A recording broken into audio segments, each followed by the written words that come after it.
Hello, everyone. Welcome to our first review day for the test. Hopefully, you have already attempted to work through this review on your own just so you can see what problems you're getting right, which ones you're getting wrong, which ones you have no clue on, so forth and so on. So, the idea is to use this video as a key to kind of see which ones you're getting right and wrong, and if you need explanations or more in depth explanations, on these problems that the video can provide that for you, or you can ask questions in the Zoom chat. All right, so let's get right to it. The first problem here, it says express the square root of -49 as a complex number in terms of I. So remember, whenever we take the square root of a negative number, it is going to be complex, primarily because there's no number that you could square to get any negative number. The idea here is we work off of the definition of I. Okay, so way back when in a lesson, we learned that the square root of -1 is equal to the complex number I. So this was a brand new number that was born out of necessity to solve certain equations. All right, so we can use this to simplify something like this into its complex form. All right, so we can take the square root of -49 and we can rewrite it as something like this, like -1 times 49, right? Because that is equivalent to -49. And then we can split up that square root. So we can say the square root of -1 times the square root of 49. And then again, here's our definition, right? We see a square root of -1, so we can take that square root of -1 and replace it with an I, right? So now we have I times, and then we can evaluate this square root. We can say the square root of 49 is 7. So now we have I times 7, and that is 7I. All right, so this would be the complex form of this number here.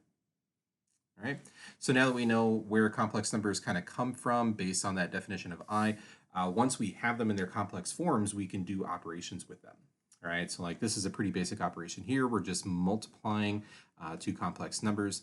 So I'm going to write this out. We can say this is negative 5 times I times 3 times I.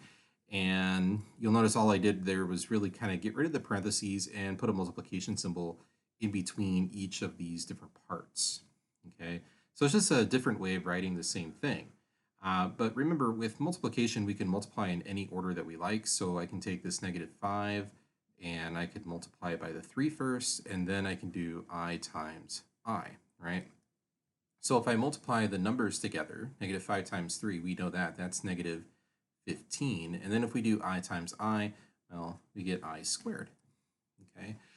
So in a previous lesson, we had talked about the powers of I, and we had figured out that I squared, right? This was another one of our definitions, that I squared is essentially -1.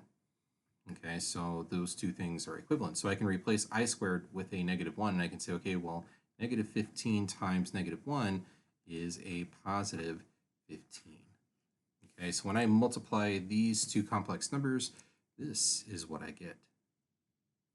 All right, let's keep going. Let's take a look at some more complex operations. So sometimes complex numbers come in two parts, right? So we have this a plus bi form that complex numbers tend to come in sometimes, and that happens when we have a real part plus an imaginary part. We can't actually combine those because it's kind of like the like terms rule. This one does not have an I, this one does, so I can't really add those together. So we see those types of complex numbers here, and we still want to be able to do operations with them. So we have an addition, a subtraction, and a multiplication over here. Okay, so let's talk about the addition first. All right, so I'm going to go here. I'm going to say, okay, well, on these parentheses, there's a 1 outside of each of them. So we got to think, before we clear parentheses, we want to make sure that we distribute any number that's on the outside. Okay, so in this case, since there's no number written on the outside of the parentheses, we get to assume that it's a 1. And we know that distributing a positive 1 into these parentheses is not going to change the value of anything in the parentheses, right? So 1 times -3 is simply -3, and 1 times -8i is still -8i. And then we have our plus, and then same thing here, we're going to get -3 plus 8i. All right, so it's just like we took the parentheses away, and that's easily done when it's just addition, and as long as there's no numbers outside the parentheses. Okay, so I'm going to go ahead and add things that are like terms, right? So I'm looking at the -3's here. I can add those together since they are like terms. So if I do a -3 plus -3, well, we get -6. And then if I have a negative 8i and a positive 8i, right, so if I look at those two are like terms as well. But what happens here, negative 8i plus 8i, well, those cancel each other out. They become 0. So our final answer is just 6, or I'm sorry, negative 6.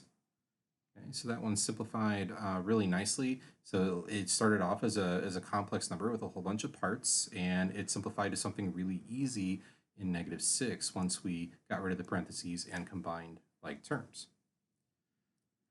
Okay, so let's look at subtraction, right? So same thing, right? Numbers outside of the parentheses are ones, okay?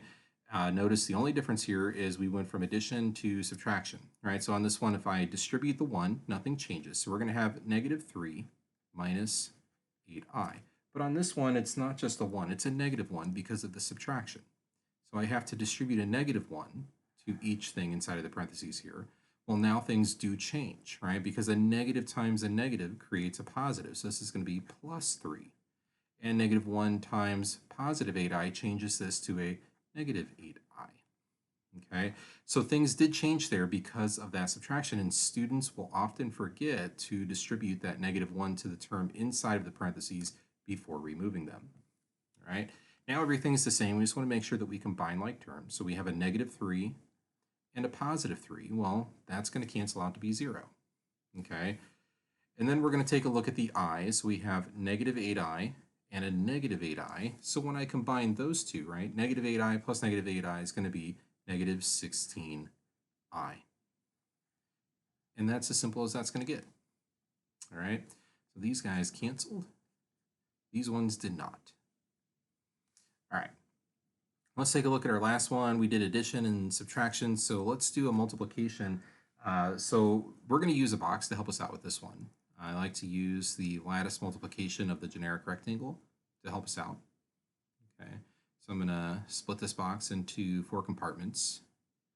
And I'm doing a 2 by 2 primarily because if I look at each of these factors, notice that there's 2 things inside of them. So I can take this first factor and I can say, okay, well, that's negative 3 minus 8i. And you see how I split those 2 things up amongst the 2 compartments on the left-hand side. And I can do the same thing here with this one, except it's going to go across the top. So this one's going to be negative 3 plus 8i. All right, so this will be a positive 8i up here. And then we just lattice multiply into the boxes. All right, so if I do negative 3 times negative 3, well, that gets me a positive 9 inside of the box. Negative 3 times 8i is negative 24i. And then down here, negative 3 times negative 8i is positive 24i.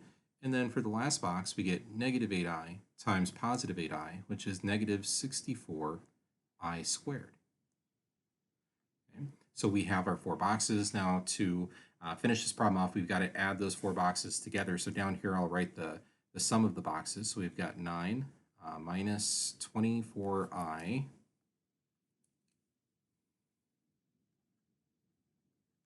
plus 24i minus 64i squared.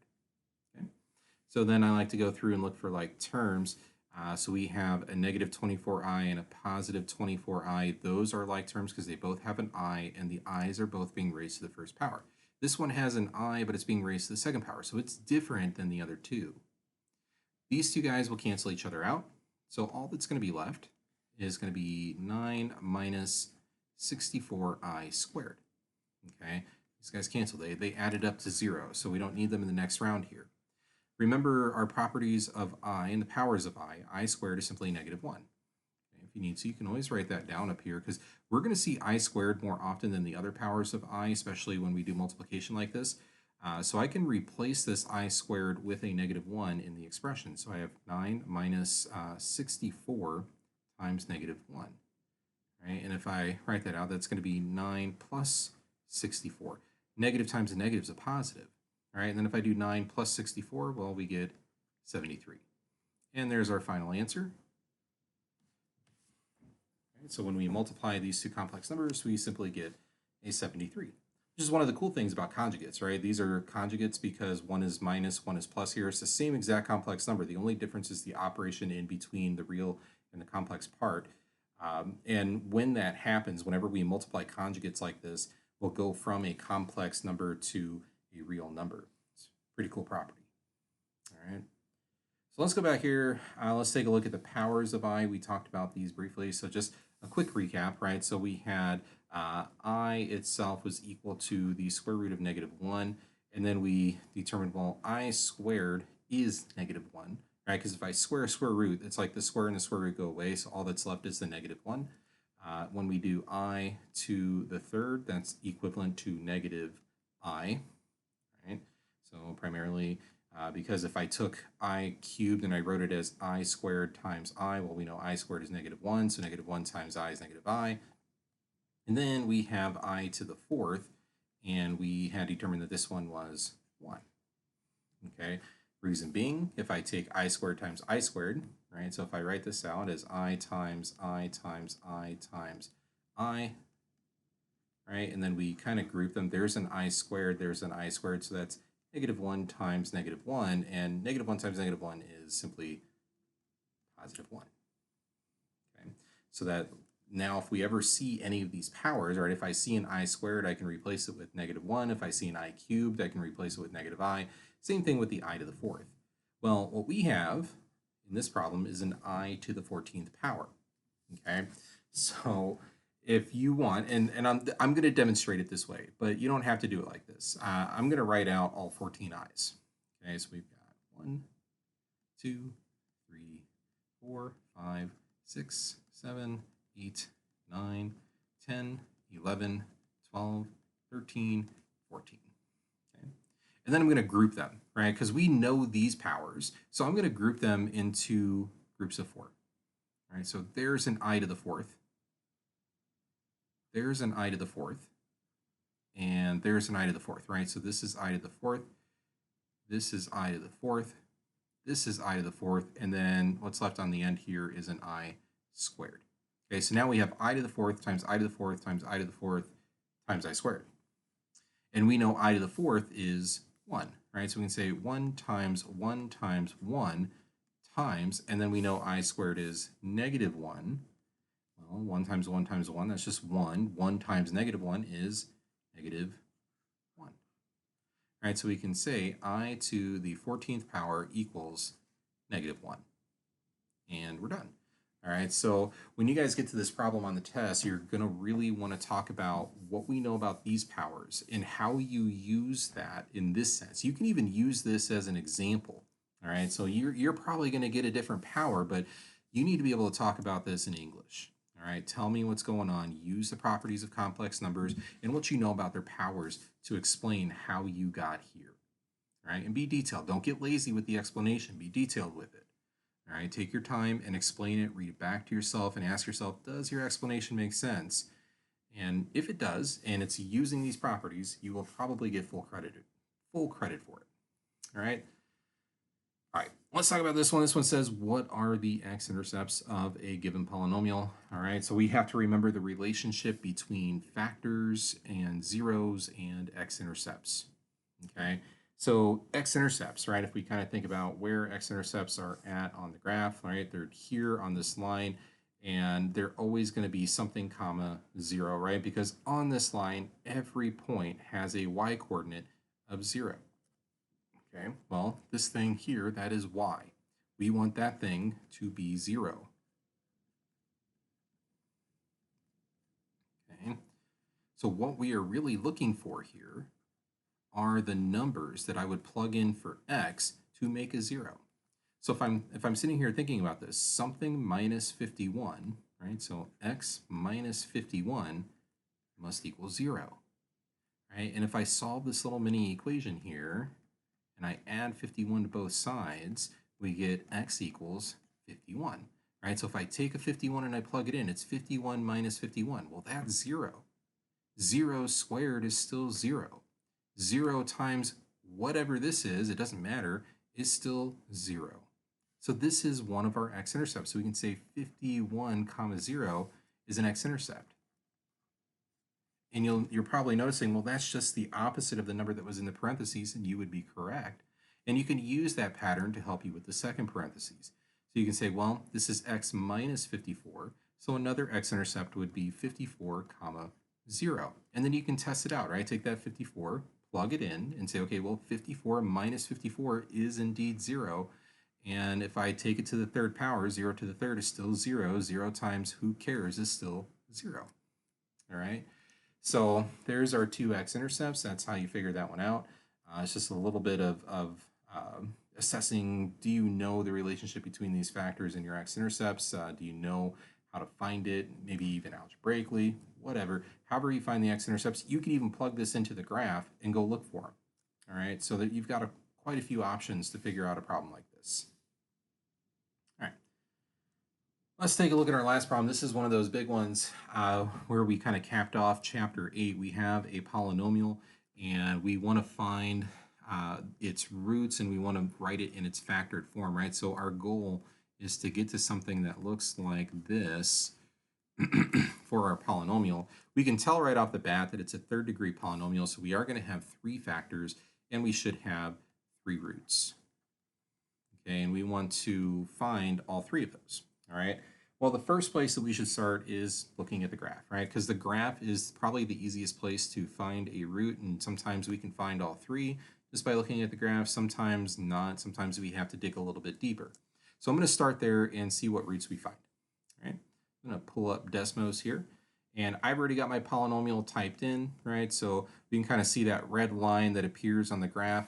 This guy right here, that is my polynomial, and you can zoom out, right, and really get a big view of it, and you'll see only one x-intercept, okay, and that x-intercept is located right here at -4, 0, and that x-intercept tells me one of the roots, right? We found a root at -4, right, which tells me that I have a factor of x plus 4. Again, recognizing that relationship between the x-intercept, the root, and the factor. All right, if I take that -4 and I plug it in, -4 plus 4 is 0, right? That's how I know it's a root. Okay, and like I said, it means we have a factor of x plus 4. Right, so now we've got to go and find the other 2 roots. We were not able to see them on the graph, so we're going to have to do a little bit of polynomial division to help us out with that. So I'm going to take this x to the third plus 4x blah, blah, blah, and I'm going to divide it by our suspected factor here. So I'm going to take x to the third plus 4x squared plus 16x plus 64. And I'm going to divide it by x plus 4. So this is really the problem that we're doing. And we're gonna accomplish 2 things here by doing this division. First, we're gonna verify that this is indeed a factor, because if this divides evenly, that verifies that it's a factor. And 2, whatever's left over after the division, that's gonna be the polynomial that contains our other 2 roots that we need to find. All right, so we get ourselves a little bit closer to those other 2 roots, and we verify the root that we have. All right, so let's do it. So we got x minus 4, and then down here along the bottom, I like to write the original polynomial. Right, so we have x to the third plus 4x squared plus 16x plus 64. And then that x to the third goes in that upper left-hand box. Okay. So now we're thinking, well, something times x gives me x cubed. That's got to be x squared. X squared times -4 is -4x squared. And then we use that relationship in the diagonals to help us out, right? So the x squareds have to go here along the diagonal, and we need, oh shoot, I messed up. That should be x plus 4, which makes this a positive 4x squared. Easy fix. Remember, I said x plus 4, not x minus 4 here, so that should be an x plus 4, which means when I multiply down here, x squared times 4 is positive 4x squared, okay? And going back to that diagonal, we know the x squareds have to exist here, and I need 4 of them, right? So I need a positive 4x squared. I already have positive 4x squared, so that means I'm going to put a 0 here, right? Because 0 plus 4x squared gives me 4x squared. Well, if a 0 goes here, then I need a 0 up here, because 0 times x gives me 0. And then 0 times 4 also gives me a 0. And then back to the diagonals, right? We know this diagonal has to contain our x's, and I need 16 of them. I currently have 0. So we need 16 x's in this spot, right? And if I have 16 x's here, then I know I have to have a 16 up here, because 16 times x is 16x.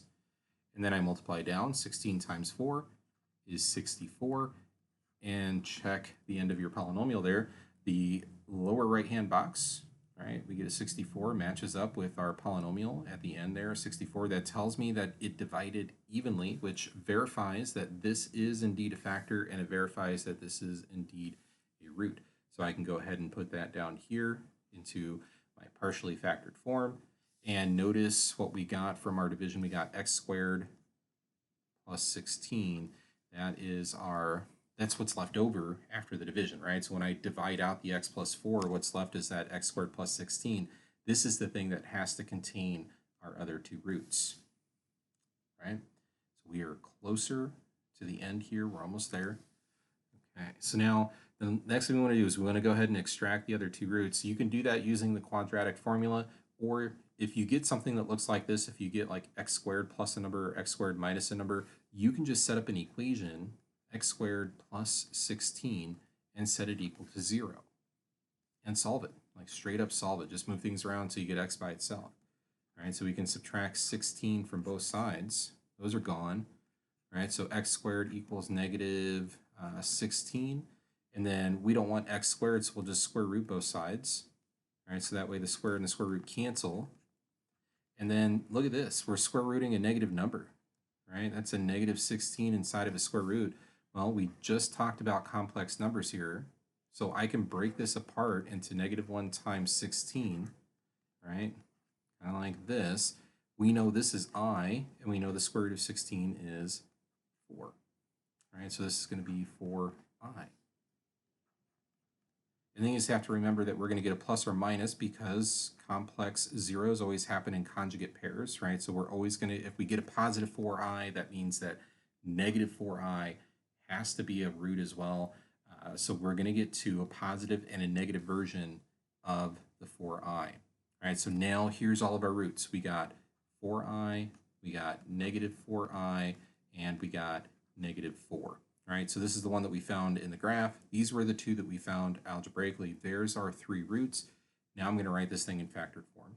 So I'm going to say y equals, well, we know x plus 4 was one of our factors for sure. And then if I have a positive 4i, we need an x minus 4i. And then if I have a negative 4i, well, we need an x plus 4i.